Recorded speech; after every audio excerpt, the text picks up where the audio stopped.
Billionaire CEO found a crying girl in his office. Seconds later, he couldn't breathe. She wasn't supposed to be here. Not in the marble lobby of a billion-dollar company. And definitely not with a red backpack clutched to her chest, whispering, "You're my dad." Oliver Hart hadn't heard that name in years. But when she said it, with her mother's eyes and a voice too steady for a child, something inside him cracked. He built empires to stay in control. And one little girl might take it all apart. No one waits for me. He never missed a meeting. Not once in 20 years. Oliver Hart was the kind of man who read 5 newspapers before sunrise, shaved with precision, and tailored his life the way he tailored his suits. Sharp, predictable, impossible to wrinkle. He was worth over $2 billion. But no one waited for him at home. No footsteps, no laughter, just silence. He liked it that way. That morning, the air outside the Corduroy Group headquarters was brisk and dry. The building's glass walls reflected the sky in perfect geometry. Everything cold, everything clean. The lobby was as he liked it, silent, efficient. Employees nodded and disappeared into elevators. His world ran on timing, not emotion, until he saw her. A little girl, sitting cross-legged on the marble floor near the corner window, head down, shoulders trembling, a red dress with a torn hem, a backpack, scuffed and too big for her. She didn't move. No parent nearby, no guardian. Just a child, and a sound so soft it broke him. A stifled sob. He froze. Children didn't belong in this world. Not here, not in his company, not in his life. And yet, he walked toward her, every step echoing louder than the last. He knelt, unsure what to say. "Hey," he whispered, voice cracking from disuse. "Where are your parents?" She looked up, and her eyes were impossibly blue. But not just blue. Familiar. Like a name he hadn't spoken in years. And then she said it, quietly, clearly. "You're my dad." The word didn't shatter him.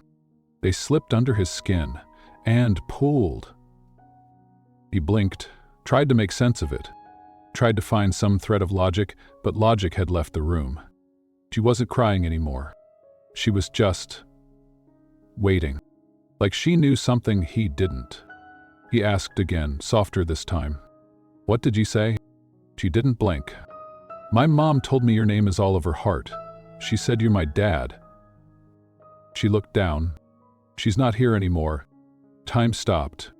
He sat down, right there on the cold marble beside her. Something in him had changed, but he couldn't name it. It wasn't just shock. It was recognition. This wasn't a stranger's child. It was a past he buried, a name he once whispered in the dark. Emily, Chapter 1. The Child in the Lobby. Most people saw Oliver Hart as unshakable. He built the Corduroy Group from a spare laptop in a shared dorm room to a 73-floor tower that bore his name in glass. He negotiated billion-dollar mergers with less hesitation than most men felt ordering coffee. But at that moment, as he sat cross-legged beside a little girl in a red dress, he couldn't remember how to breathe. The marble beneath them was cold, the silence louder than the polished shoes rushing across the lobby floor. No one stopped, no one noticed. Except him. He glanced around once more. Still no sign of a parent, no frantic voice calling her name. "What's your name?" he asked finally, the words catching in his throat. The girl looked up, her small hands wrapped around the fraying straps of her backpack. "Haley," she said. Simple. Certain. "And your mom, what's her name?" A pause. Then, Emily Reed." It hit like a train. Not the name itself, but the memory it carried. Dorm evenings. The scent of lavender and library books. Her laugh, soft and slow, like she always saw the good first. Emily. The only woman who ever made him feel seen. Really seen. And the one he left behind without warning. He looked at the child again. The shape of her mouth. The calm in her voice. He didn't want to believe it. He couldn't. But something in him was already unraveling. He stood slowly, reached out a hand. "Come on," he said quietly. "Let's go upstairs, we'll figure this out together." She didn't hesitate. She slipped her small hand into his, and just like that, the man who always walked alone forgot how to let go. The private elevator carried them in silence. Haley didn't speak. She didn't fidget, she just held his hand, steady as if she belonged there. Oliver stole glances at her when he thought she wouldn't notice. So small, so composed. Her fingers still clutched the edges of her backpack like a lifeline. When they reached the top floor, the doors opened to his office. A massive room with panoramic city views, glass walls, dark wood floors, and not a single picture of a family. It was cold, clean, untouched by softness. Until now. Haley stepped in slowly, eyes scanning the space. She didn't ask about the view, or the shelves, or the size of the desk. Instead, she walked toward one of the chairs and sat. Quiet. Still. He moved without thinking, opened a cabinet, grabbed a bottle of water. "Do you want something to eat? Or drink?"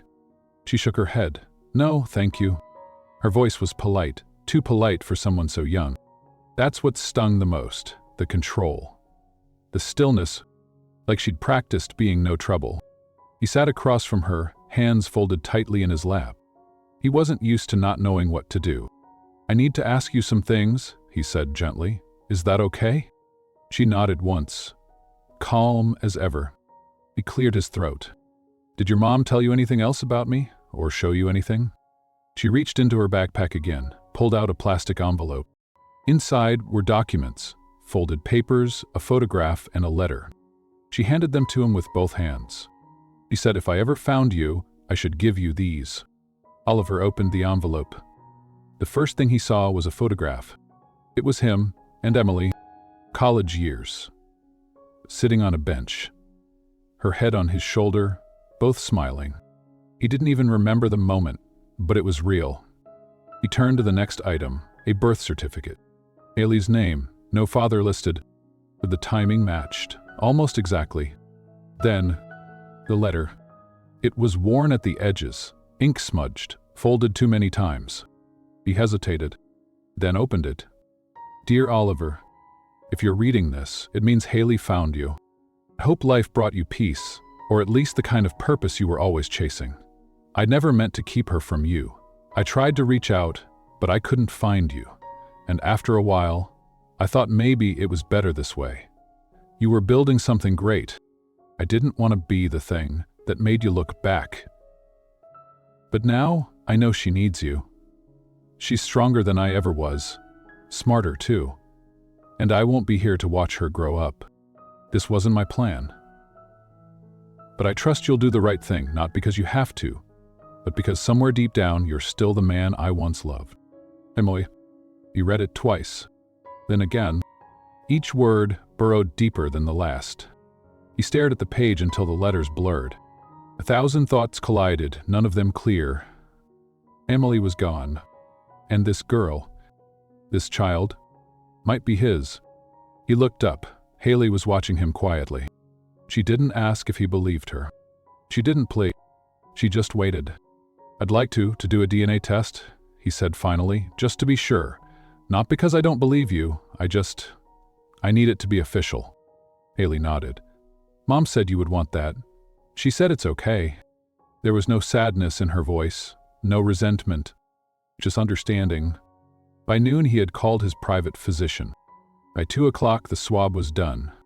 By evening the test was on its way to the lab, expedited, and by midnight Oliver Hart was sitting on the edge of his bed, staring at the ceiling, wondering how everything he knew had come undone in a single morning. Haley slept in the guest suite. She didn't ask for a bedtime story.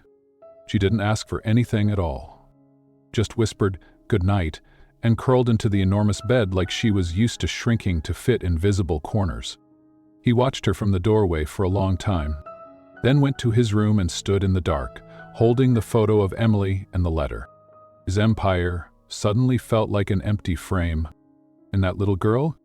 She'd already stepped inside it. She didn't cry. She didn't beg. She simply waited, like she knew her whole life depended on what he did next. Chapter 2. She already knew. The envelope arrived 2 days later.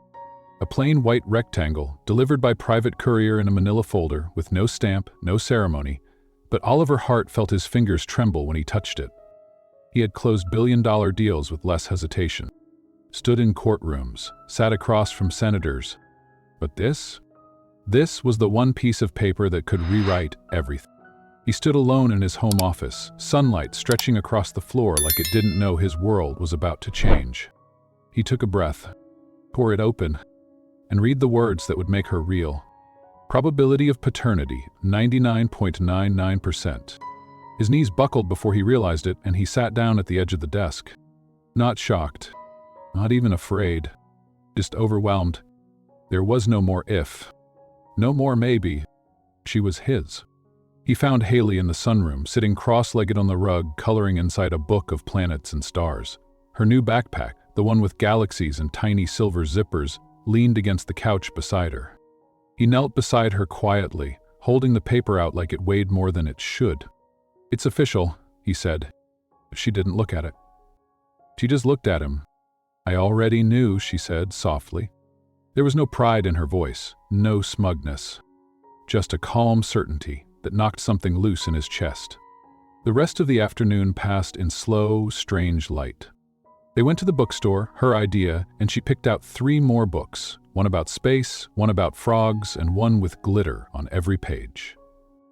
At the cafe next door, she ate a sandwich with the care of someone who didn't waste food. She offered him a piece of cookie without asking if he wanted one. He took it anyway. She didn't talk much, but she watched everything. She scanned the room constantly, eyes flicking to the door, the windows, the people near them. Oliver noticed. "You do that a lot," he said gently. "Look around." Haley shrugged. "Just checking." "For what?" She didn't answer right away, just took another bite, then said, "You never know when someone might leave." That night, he read to her. It was awkward at first, his voice stiff, uneven. But she didn't seem to mind. She lay on her side under the lavender sheets, hands folded beneath her cheek like it was the most natural thing in the world to be read to by a man who used to measure worth in stock numbers. When he finished the chapter, he looked down at her. "Would it be okay if I stayed until you fall asleep?" She didn't move. "You don't have to try so hard," she whispered, not unkindly. He blinked. "What do you mean?" She turned toward him, eyes open in the soft dark. "You're already different from what I thought. In a good way." He sat there for a long time after her breathing slowed. The words echoed in his mind. "You're already different. In a good way." It was the first time in years he felt like the change in him might actually be visible.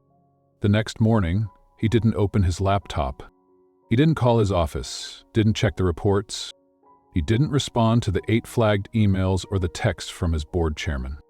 Instead, he opened a closet and pulled out a blanket. Haley was still curled up in bed, eyes half shut. "I thought maybe we could have breakfast on the patio." She looked at him like he'd suggested they fly to the moon, but she nodded. They ate toast, he poured her orange juice, she fed part of her crust to a squirrel on the railing, and for the first time since she arrived, she laughed. It was quick, caught in her throat like it surprised her. But it was real, and it made his chest ache. Later that day, he found the courage to open the letter again. Emily's words, faded and pressed between folds. "Not because you have to, but because I still believe you're the man I once loved." It undid him. He sat on the edge of his bed, her voice in his hands, her daughter down the hall. He whispered into the quiet, "I don't know if I was that man, but I want to be." And for Oliver Hart, that was the most honest thing he'd said in years. That night, Haley did something unexpected. She placed her shoes neatly beside the door. Just 2 small sneakers, lined up perfectly. She looked at him once, then looked away. He knew what it meant. She wasn't planning to run. She hadn't just found her father. She had found someone who was finally staying. The Lavender room. The Lavender room. He'd never noticed how loud his house was until she arrived. Not in sound, but in silence. The kind that echoed. Every room pristine. Every corner untouched. Surfaces wiped daily, curtains drawn just enough to soften the light. His penthouse had been curated like a showroom, a place meant to impress, not to feel. But then came the backpack, the tiny shoes by the door, the glitter pen she left on the counter, and suddenly the silence didn't win anymore. On a Sunday afternoon, while Haley napped on the couch with a storybook over her chest, Oliver stood in the doorway of the guest room. It was functional. Beige walls, gray bedding, a desk, untouched. He stepped inside slowly.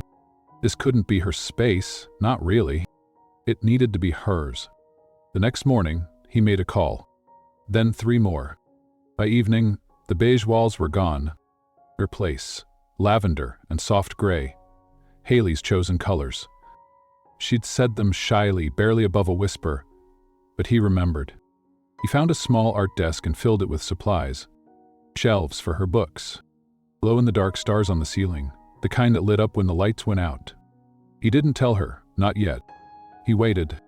When she opened the door that night, she stopped. Her backpack slid from her shoulder, hitting the floor with a soft thump. She stepped inside, small hands running along the walls like she was afraid it would all disappear.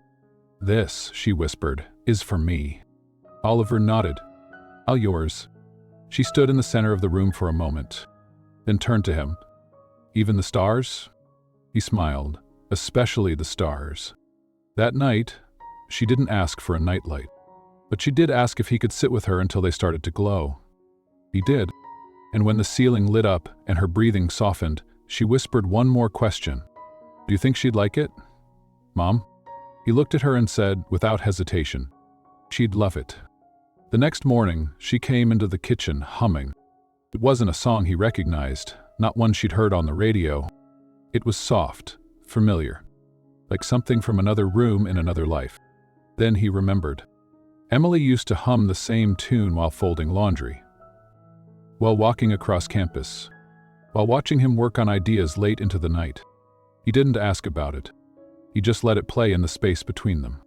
He began noticing her patterns, how she lined up her pencils before using them, how she never ate the last bite of anything unless he told her it was okay, how she thanked him for small things, like cereal and clean socks.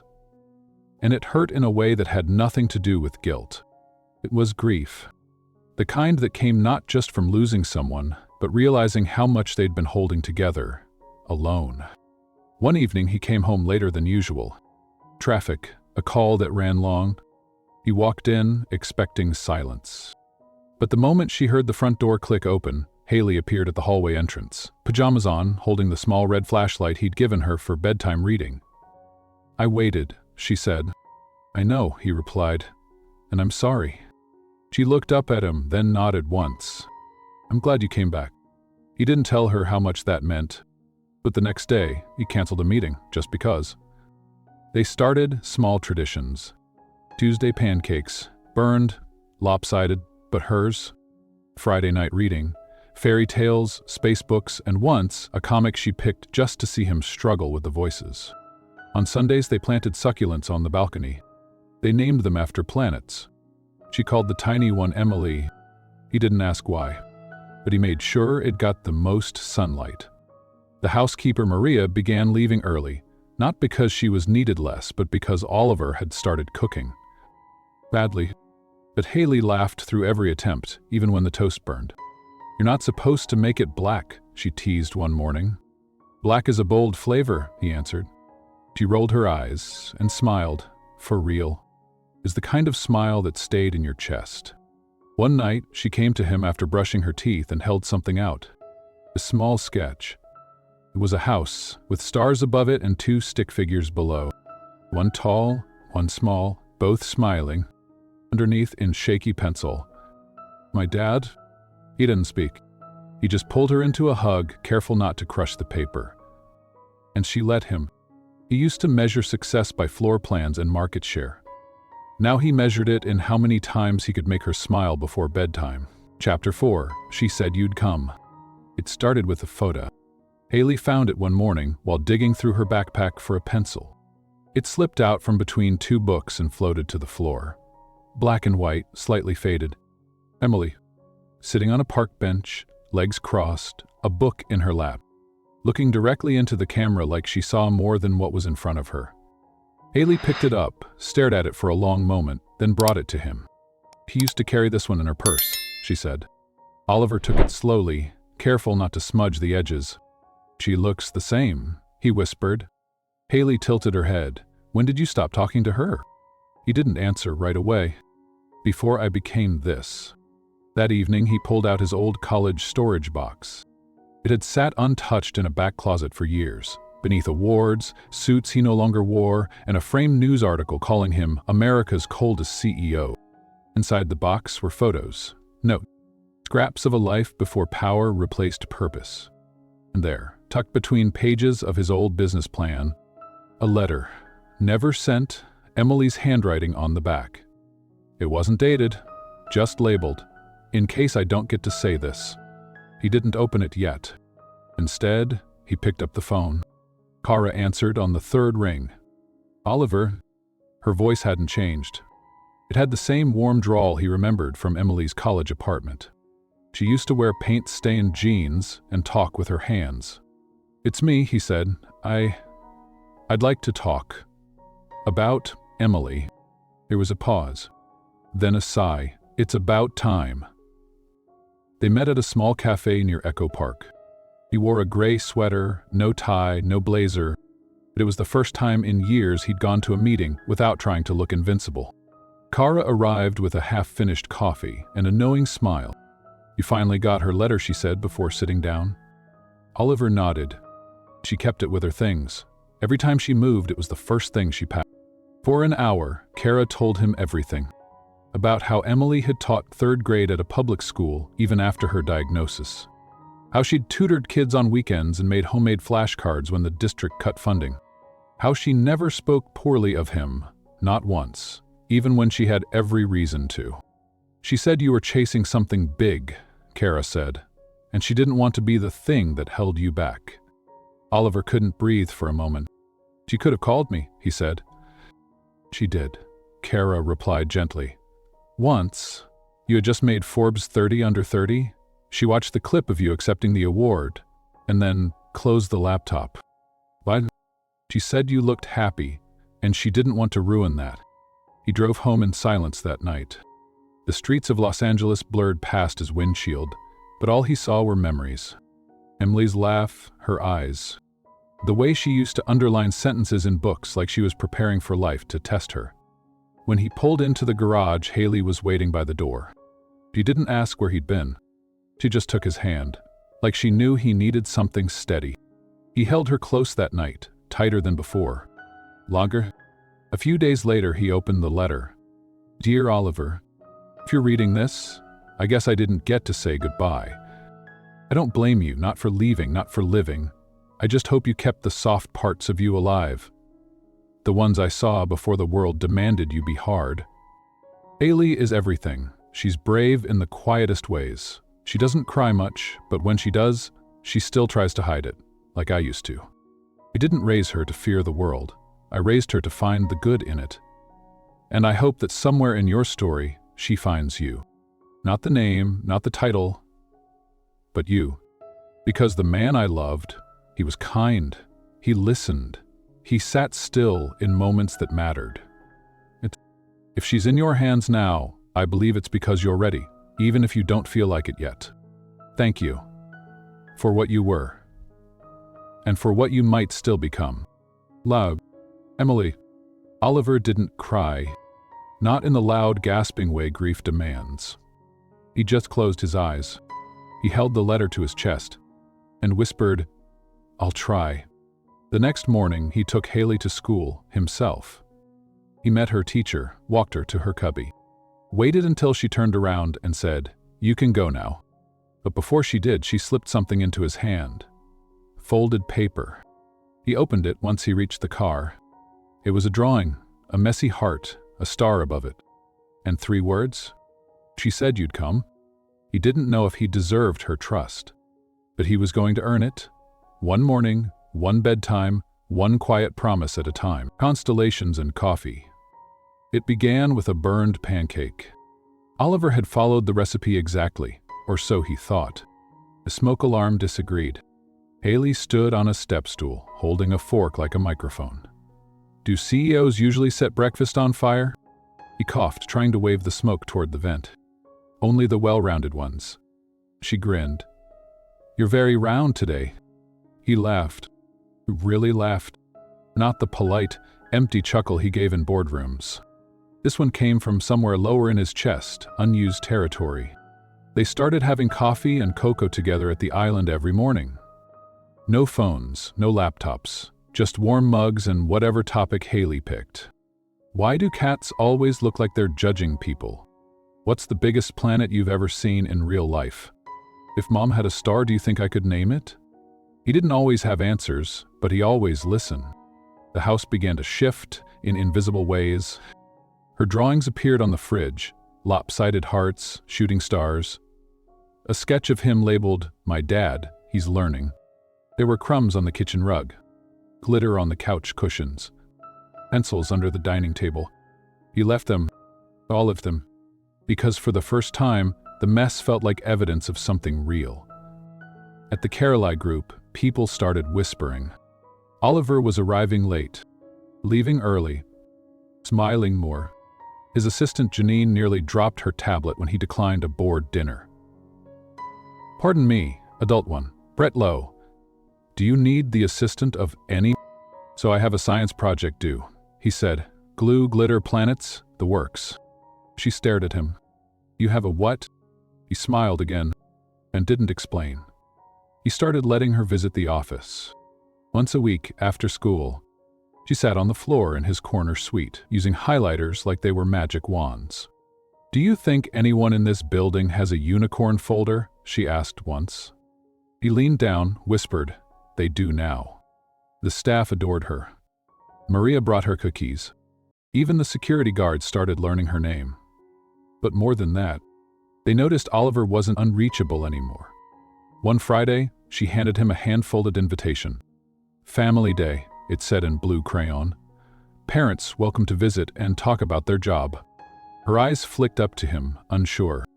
You don't have to, she said quickly. I know it's probably boring. He knelt to her level. If you want me there, I'll come. Her lips curved into something small and honest. I do. That weekend, they went to a downtown planetarium. She wore her sparkly jacket. He wore a sweatshirt, the first time anyone had seen him out of a suit in 10 years. They sat on the floor during the Constellation film. She pointed to each cluster as they appeared. That's Orion. That's Pegasus. That one's mine. Your own constellation? She nodded. I named it after Mom. What's it called? Emily. He looked up at the stars on the dome ceiling, and for a moment, the artificial light felt just as real as any sky he'd ever known. That night, back at home, she tucked a note under his door. He didn't find it until morning. It was folded in 4, crayon on printer paper. Thank you for making room for my stars. He sat on the edge of the bed for a long time. He didn't move, didn't speak. He just read it again and again. When Family Day arrived, he wore a navy sweater, soft, no buttons. He stood in front of a classroom full of first graders and tried to remember how to breathe. Haley introduced him with a quiet kind of pride. This is my dad, she said. He builds big buildings, but now he builds time for me too. Laughter, smiles. Oliver blinked, and then he began. He didn't talk about spreadsheets. He talked about listening, about second chances, about stars named after people we love. And Haley, she never stopped watching him. Like she was measuring every word, not with judgment, but hope. He once built towers to prove he mattered. Now, he made cocoa and read bedtime books, because she already believed he did. Chapter 6. What if I fail her? He stood outside her room long after the bedtime light turned off. Some nights she hummed herself to sleep. Other nights, like this one, there was only silence, stillness. He leaned his head against the doorframe, unsure whether to go in or wait. His chest had carried a strange weight all day. Not stress, not fatigue. The quiet kind. The kind that whispered at 2 a.m. You're not enough. You never were. Earlier that afternoon, he'd gotten a call from the school. Nothing dramatic. Just to mention that Haley hadn't joined group reading, but she seemed a little distant lately. He thanked the teacher, said he'd check in. But something in him shattered. Had he done something wrong? Was he too late? He knocked once and pushed the door open. The glow-in-the-dark stars blinked softly on the ceiling, casting shadows across the lavender walls. Haley was curled under the blankets facing the wall, silent. "Hey," he whispered. "Can I sit?" She didn't answer, but she didn't say no. He sat at the edge of the bed, careful not to shift the weight too much. A minute passed, then two. Finally she spoke, voice small, steady. "Do you ever think about Mom?" He swallowed. "All the time." She turned slightly. "Even when I don't talk about her?" "Especially then." She sat up slowly, drawing her knees to her chest. "Sometimes I forget her voice," she said. "I try to remember it, but it's fading. Like I'm doing something wrong." His heart broke in ways it didn't know how to mend. "You're not doing anything wrong," he said. "Forgetting a sound doesn't mean forgetting a person. You remember her in other ways." She nodded, but tears welled anyway. "I miss how she always knew what to do." Oliver exhaled. "I don't always know either." She looked at him. "You don't?" He shook his head, a quiet laugh escaping. "Not even close. I read 6 parenting books and still burned your spaghetti." She smiled through the tears. "Mine was better than yours, though. By miles." They sat in silence for a long while. Then, her voice again, more fragile now. "What if you forget her too?" He looked her in the eye. "My wolf. Promised." He held out his pinky. "I promise." She wrapped hers around his, no hesitation. Later that night, after she'd fallen asleep again, he walked into the study and sat down. No work, no reports, just the quiet. He opened a drawer and pulled out the envelope. The second letter Emily had written, the one dated a week before she passed. He hadn't been able to read it until now. "I don't know if this will ever reach you or if you'll read it too late, but I needed to say one last thing. It's okay to be afraid. You don't have to do everything right. Haley doesn't need perfect. She just needs real. She needs to see that love doesn't break when things get hard. She's already learned how to be alone. Teach her what it feels like when someone stays. If you mess up, and you will, just stay. That's the whole secret. Not leaving." He set the letter down, ran his hand over his face, and whispered into the dark, "I'm not going anywhere." The next morning, he found Haley at the breakfast table with a stack of toast, a glue stick, and her science notebook. "What's all this?" he asked. She grinned. "My Constellation project." She pointed at a cluster of stars she'd drawn, all crayon and glitter and crooked lines. "This one's called the heart. Because you can't see it all at once, but it's there." He smiled and realized she was talking about him, too. He'd built a life where no one could hurt him. Now, he was learning how to stay open, even if it meant failing, even if it meant falling. The letter her mother never mailed. She handed it to him like it was glass. A small envelope, soft at the corners, sealed but delicate. Haley's hands trembled just slightly. "This was the last one," she said. "She told me not to give it to you, until I felt like you were ready." Oliver looked at her.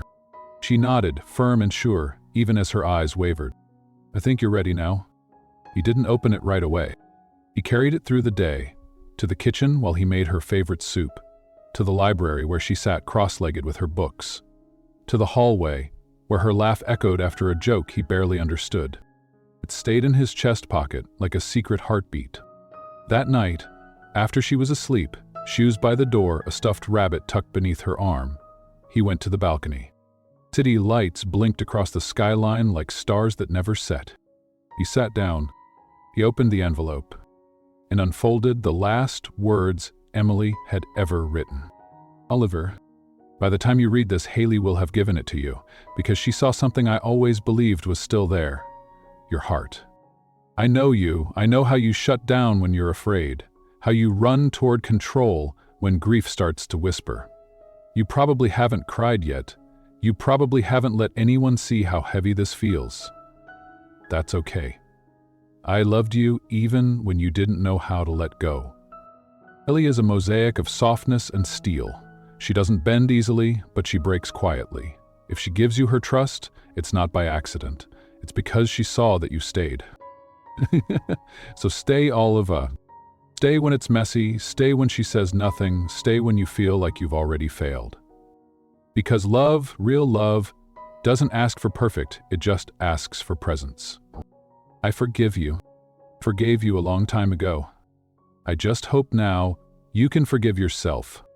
Emily. He didn't cry. He just folded the letter, pressed it to his chest, and for the first time in over a decade, he felt forgiven. The next morning, he made pancakes. They were too thick, slightly burned, and she loved them. The stars taste better with syrup, she said, pointing at one shaped like a lopsided galaxy.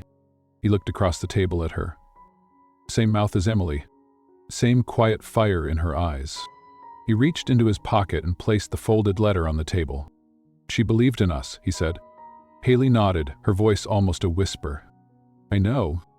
That weekend, he rearranged his office, took down the framed headlines and replaced them with one photo. The one Emily had once kept folded in her purse. Her on the bench, smiling at the camera, and beside it, a child's drawing of a constellation, titled Us. He called his lawyers Monday morning. I want to finalize the adoption, he said. Not guardianship, not shared custody. I want it official. You already have legal rights, his lawyer said. I know, Oliver answered, but I want her to know, in writing, forever. That night, he tucked Haley in, and before turning off the light, he asked, Do you think she'd be proud of us? Haley didn't even pause. I think she'd be really proud of you. I'm really happy I found you. He bent down, kissed her forehead, and whispered, Me too. She had never read the letter, but somehow she lived like she already knew what it said, You're already mine. She chose the dress herself, white with tiny blue stars along the hem. It's for important days, Haley said, twirling in front of the mirror, and this is one. Oliver stood in the doorway, tie half knotted, heart somewhere in his throat. She looked like Emily, not just in the shape of her face or the tilt of her head, but in the way she carried stillness like armor. The soft kind. The kind that came from knowing who she was, even if the world hadn't caught up yet. They sat side by side in the courthouse waiting room. No one noticed that he wasn't holding a briefcase, that he wasn't reviewing contracts. He was holding her hand. She clutched two things, her stuffed rabbit and the worn photo of Emily she always kept in her backpack. Do you think she's watching? Haley whispered. I think she never stopped. The courtroom was small, quiet, just wood and carpet and the sound of a ticking clock. Judge Morales looked up from the file, glasses low on her nose. Mr. Hart, she said, you understand what this process means? I do, Oliver said. His voice was steady. But she's the one who really understands it. The judge looked to Haley. And do you want this? Haley nodded once. Why? She turned to Oliver. Didn't hesitate. Because he's already mine. No one said a word for a moment. The judge blinked slowly, then smiled. Well then, she said, signing the final page. Let's make it official. Outside, the sky was bright and windless. They stood on the courthouse steps as Oliver unfolded the final papers. He showed her the line, where it was written in ink, permanent and true. You'll never have to wonder again, he said softly. Haley looked up, her eyes calm. I never wondered, she said, but I'm glad it's written down. Back at home, Maria had decorated the dining room with hand-cut paper stars. There was cake, vanilla with blue frosting, and balloons in silver and white. Haley sat at the head of the table, still wearing her star dress, a party crown made from gold construction paper. She laughed, loudly. It was the kind of laugh that bounced off the walls and stayed. Maria wept openly while placing the candles. Oliver didn't take pictures, he just watched. Tried to memorize every sound. After the guests left, after the cake was mostly frosting and crumbs, Haley pulled him aside. Do you want your gift now? He raised an eyebrow. I thought you were the one getting a gift today." She handed him a small wrapped box. Inside was a framed picture, one she'd drawn herself. 2 figures, under a sky of stars. The taller one had messy hair and a lopsided smile. The smaller one wore a crown. She had written in pencil, "Now he belongs to me too." Later that night, as he closed her bedroom door, he paused to glance down the hallway. There, on the shelf, was the letter from Emily, now framed in glass. Beside it, the drawing, the photo, a row of Constellation books. A home, finally filled with evidence of a life that mattered. She had waited for the law to catch up with what her heart already knew. She wasn't just his daughter. He was hers too. Chapter 9. The jacket with the corduroy collar. He found it by accident. Stuffed in a donation bag at the back of the hall closet under scarves, outgrown rain boots, and a pink umbrella missing 2 spokes. The jacket. Small, faded denim, corduroy collar worn thin. He held it up slowly, brushing off dust. There was a faint smell clinging to the fabric. Lavender and laundry soap. The kind Emily used. He didn't cry, but he sat down right there, in the hallway, jacket in hand, and let the memories open on their own. Haley was 2 in the photo Kara later found. Arms wide in that same jacket, her face round and sticky from frosting. He never got to see her like that. Not then. But he could see her now. At breakfast, he placed the jacket on the table. Haley looked up, blinked once, then ran her fingers along the corduroy trim. "I thought this was gone," she whispered. "Where'd it come from?" he asked gently. She shrugged. "Mom saved it. Said it was the one I wore on my first day at daycare. I used to cry every time she left, so she sewed a tiny star inside the pocket." Oliver reached in, and there it was, nearly invisible, stitched into the lining. A single gold star, no bigger than a fingernail. "I don't remember that," Haley said, "but I think I used to hold it when I got scared." He handed it to her like a relic. She folded it carefully and pressed it to her chest. That afternoon, they visited a small museum Emily used to love, the kind with local artists and handwritten labels beside each painting. Haley wandered through the exhibit like she belonged there. She paused in front of a watercolor. A woman on a bench, reading, trees bending behind her. "She wouldn't like this one," Haley said. "She?" the gallery guide asked. "My mom." The woman nodded. "She sounds like she had good taste." Haley smiled. She did. Back home, Oliver opened the donation bag fully for the first time. There were more things he had missed before. A tiny clay pendant with Haley's initials.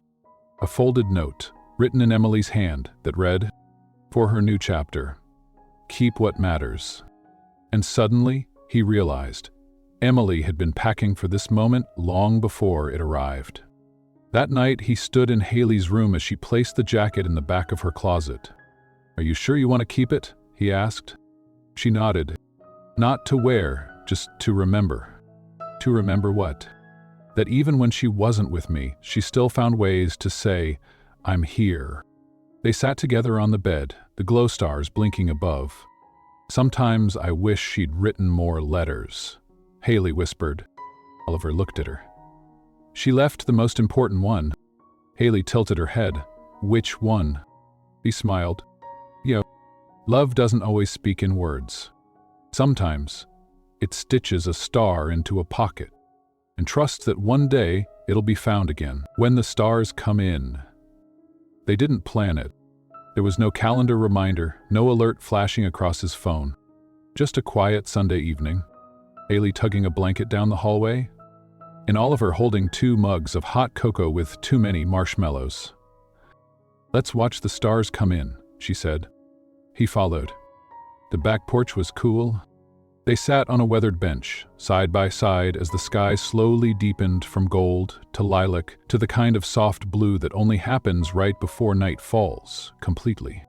Haley leaned her head against his shoulder, her voice barely a whisper. "I like how the stars don't rush." He glanced down at her. "What do you mean?" "They just wait. They don't worry if people are watching. They show up when they're ready." He nodded, a smile tugging at the corner of his mouth. "I think I'm a star then. Took me a while." "You are worth the wait," she said. And just like that, he felt it. The last wall inside him. The final layer of control, of fear, of not enough, cracked open without a sound. They watched the constellations emerge one by one. Haley pointed out the ones she'd memorized. Orion, Cassiopeia, the Big Dipper. Then she invented a new one. That cluster right there, she said, pointing to a messy tangle of stars. That's the Heartlight. The what? Like a starlight, but it stays close to home, even when the sky gets dark. He didn't speak. He couldn't. She fell asleep, leaning on his chest, breathing steady, face peaceful, the mug still warm beside them, the porch wrapped in the hush of night. And Oliver, the man who had once measured life in stock prices and quarterly earnings, sat completely still, not chasing anything, not fixing anything, just being hers. Later, he carried her inside, tucked her into bed. She stirred once, eyes blinking open just enough to ask, "Did you always want to be a dad?" He paused. "No, but now I don't want to be anything else." She smiled without opening her eyes.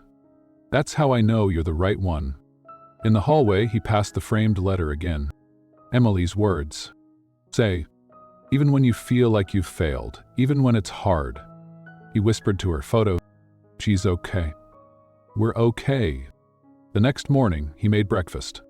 The stars on her ceiling were still faintly glowing, and for the first time in years, he didn't feel like a man trying to rewrite the past. He felt like a man building something real. One morning at a time. When the stars came in, they didn't announce themselves. They just arrived quietly. Like love. I like second chances. Like a little girl in a red dress whispering, "You're my dad, if this story touched you." There are some stories that don't begin with a kiss, or a date, or a smile across a crowded room. Some stories begin with a name, a whisper. A child on a marble floor, saying something no man expects to hear. "You're my dad." And what comes after isn't magic. It's harder than that. It's choosing to stay. Even when you're afraid, even when the past feels like it disqualifies you from the future. It's showing up when you don't have the answers. Reading bedtime stories with awkward voices. Cooking meals that burn.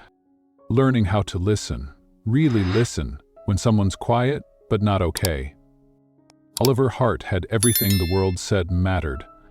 A company, an empire, a schedule built to keep emotion out. But all of that cracked the moment a little girl said his name. Not CEO, not Sir, just Dad. And through her, he learned what legacy really is. It isn't built in buildings. It's not earned in articles or handshakes or elevator rides to the 73rd floor. It's built in Tuesday mornings over cocoa, in whispered promises at bedtime, in stars glued to ceilings, stitched in pockets and drawn in crayon beside the words, "Now he belongs to me too." If this story touched something in you, if you've ever wondered whether it's too late to be the person they need, or feared you weren't strong enough, soft enough, ready enough, remember this. Love doesn't ask for perfect, it asks for presence. Maybe today's the day you stop building walls and open the door. Maybe the letter they never sent is still waiting to be answered. Thank you for sitting with this story, or letting it settle. If it meant something to you, the next one goes even deeper. See you there.